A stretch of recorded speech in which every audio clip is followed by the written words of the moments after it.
po, Earth sign, Capricorn, Taurus, and Virgo. Kumusta po kayong lahat? Okay, so Earth sign, maraming salamat po sa walang sawang pagsubaybay sa ating pong daily horoscope. And kung ikaw ay bago pa lang sa ating channel, mag-subscribe na po kayo.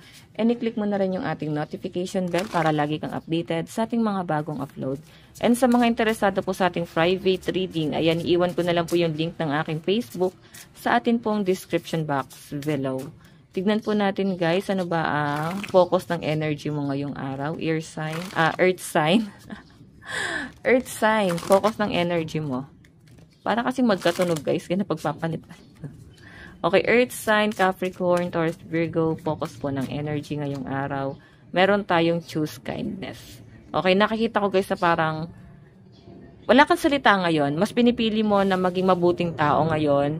Mas pinipili mong manahimik or I think wala kang ginagawang masama. Wala talaga guys. Kasi ano kayo, open-minded kayo. Okay, iniisip mo yung makakabuti sa lahat guys. Ano yung mas importante? Ganun yung nasasagap ko rito guys. Choose kindness. Okay, so earth sign, I think kung ginagawan ka ng masama ng ibang tao, mas pinipili mo maging mabuting tao. Kung binabato ka nila guys sa mga negatibo, mga pangit na, alam mo yun, mga pangit na pagtrato,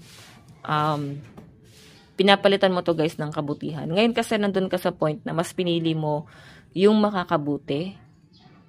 Okay? Hindi ka nagbibigay ng any reaction kasi mas pinipili mo yung makakabuti. Okay? Pwedeng makakabuti to sa lahat eh. Yung hindi ka na lang talaga magsalita muna ngayon. May mga iniiwasan din yung mga earth sign na baka makapagsalita kayo ng hindi maganda. So nakikita ko rin sa inyo guys na parang meron din kayong tinatanaw na parang malaking utang na loob. Pero mas matimbang yung parang may galit din. Pero siguro mas parang nagbabalance to. May galit pero at the same time, iniisip nyo pa rin yung mga sacrifice na ginawa sa inyo. Okay? Tignan pa natin guys.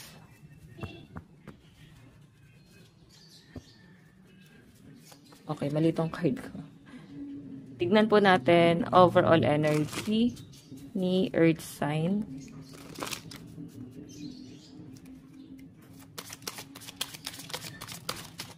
Okay. So, meron tayong 8 of Pentacles. Meron tayong the Hermit. Pagkakaisa to guys, no? Siguro may naiisip ka dito na parang kailangan nyo na guys ng pagkakaisa. Meron tayong the Hangman.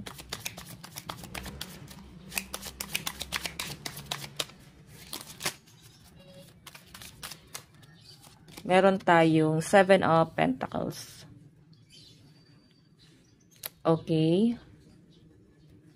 So guys, eto ha, yung 8 of Pentacles kasi, tas natabi pa siya guys sa Hermit. So, parang meron kayo guys pinag-iisipan dito na parang pagkakaisa or parang kailangan natin magtulungan ngayon. Parang may pag-uusap-usap dito. Ganun eh. Siguro patungkol guys sa mga bayarin sa bills. Walang problema sa inyo kung maraming tao sa loob ng tahanan or marami kayong parang kinakalinga. Pero dapat alam nila yung responsibilidad nila sa loob ng tahanan guys. Okay? So, nakikita ko guys dito parang nandun ka sa point na pwedeng nag-worry din yung iba sa inyo pagdating sa kanilang trabaho. Okay? Nag-worry ka pagdating sa career mo eh. Siguro, medyo nabuburyong ka na. Matagal ka bang hindi nakapagtrabaho? Parang gustong-gusto niya na guys magtrabaho pero parang hindi siya guys nangyayari. Okay? So, earth sign, sinasabi dito the hangman, tapos 7 of Pentacles. Nakikita ko yung pagiging responsible and madiskarte. So, siguro may mga part-time kayo. Okay, parang mas malaki naman yung kinikita nyo doon sa part-time na yon. And parang yun yung parang tinitipid-tipid nyo, no? Minamanage nyo ng mabuti to. Hindi yung parang waldas or parang nagiging kayo. Paano ba? Parang nagiging, parang bibilin nyo is yung mga hindi importante. Like, kailangan mas maging wise tayo. Okay, ganun yung nasasagap ko sa inyo. Wise lang talaga kayo guys, no? Okay? Ginagamit nyo sa tama yung pera nyo. Okay. So, kaya siguro may pag-uusap dito guys na may pagkakaisa. So, kaya siguro choose kindness. Mas nagiging magaan yung pakiramdam mo ngayon. Okay? Tingnan pa natin.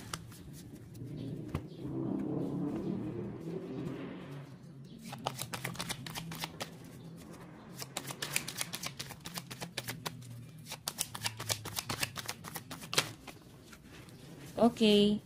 So, meron tayong, mga naka-reverse.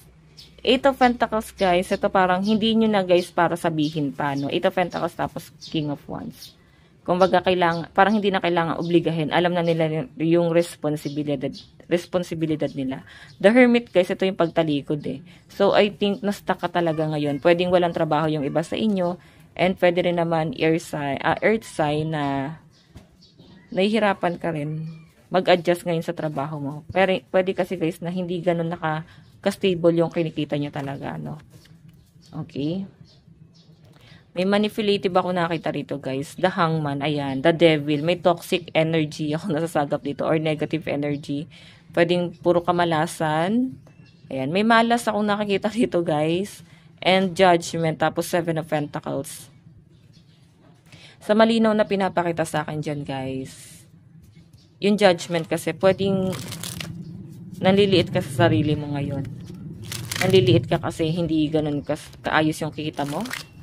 Or, hindi mo naman siguro guys kailangan maliitin yung sarili mo or i-degrade, diba?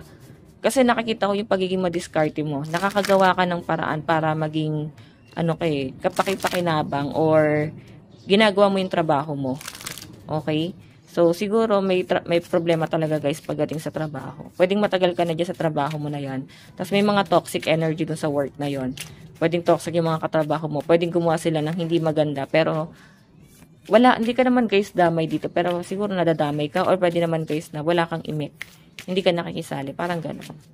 Okay? Tignan po natin ano naman ang inyong advice.